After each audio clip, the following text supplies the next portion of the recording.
The 5 best exercises for scoliosis depend on the particular case. So first of all, we want to see what kind of targeted stretching does this person need. It's almost always going to be a component of our program. So stretching is very important. Second thing is core strengthening. Very important for the person with scoliosis.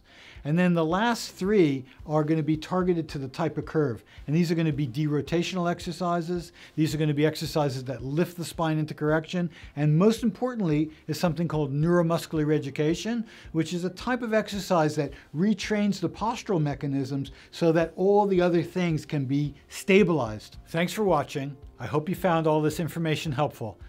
Please subscribe if you'd like to have more information about scoliosis, and don't forget to hit the bell. That'll alert you whenever we publish new information.